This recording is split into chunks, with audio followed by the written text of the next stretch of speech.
Random access memory, or RAM, is the physical hardware inside a computer that temporarily stores data, serving as the computer's working memory. Additionally, RAM allows the computer to work with more information at the same time. Note, there are many types of RAM, so you may hear it called by other names. It is also known as main memory, internal memory, primary storage, primary memory, memory stick, and RAM stick. Put simply, the purpose of RAM is to provide quick read and write access to a storage device. Your computer uses RAM to load data because it's much quicker than running that same data directly off a hard drive. The big question comes out: how much RAM do you need? I think we all have this kind of question when we're buying a new computer. When I personally buy this new computer, I specifically ask for 16 GB of RAM because I'm a gamer, a heavy gamer, and I really want to have smooth gameplay.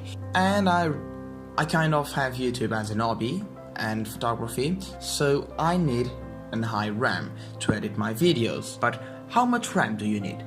Well, just like a CPU and hard drive, the amount of memory you need for your computer depends entirely on what you use or plan to use your computer for.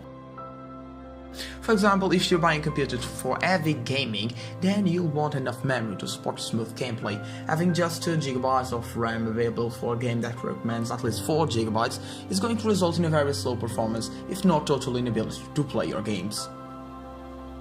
In the other hand of the spectrum, if you use your computer for light internet, browsing, and no video streaming, games, memory-intensive application, etc., you could easily get away with less memory.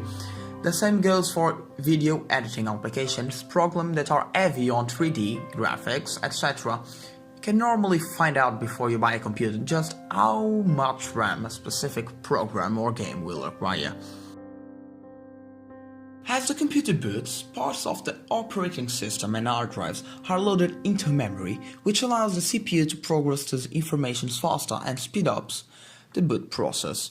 After the operating system is loaded, each program you open, such as the browser you're using to view this page, is loaded into memory while it is running. Well, here are some types of RAM. First, DRAM, Dynamic Random Access Memory. DRAM stands for Dynamic Random Access Memory. It is used in most of the computers. It is the least expensive kind of RAM. It requires an electric current to maintain its electrical state. The electrical charge of DRAM decreases with time that may result in loss of data. DRAM is rechargeable or refreshed again and again to maintain its data. The process cannot access the data of DRAM when it is being refreshed. That is why it is slow.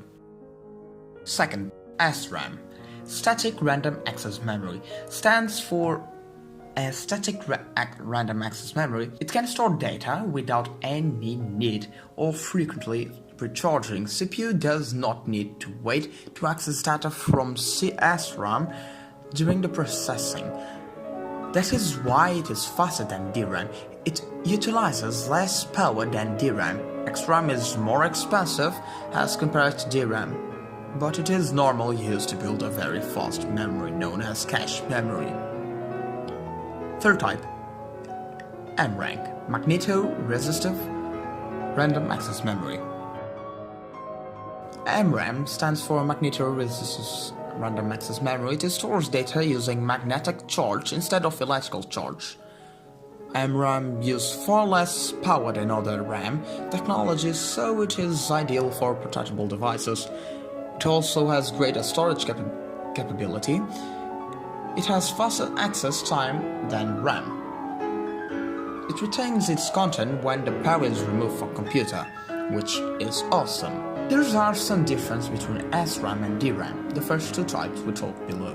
Well, the SRAM it is a lot faster than the DRAM, but it is more expensive.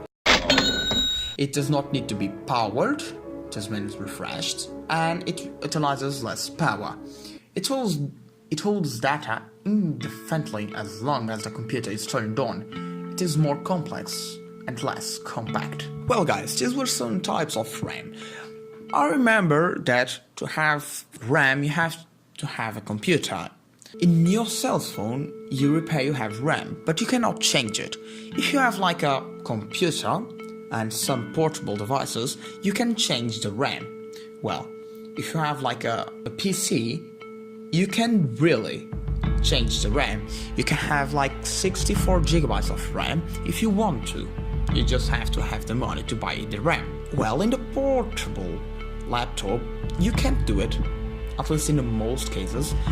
The problem with laptops is that you can change the RAM or the SSD in some cases, which sucks.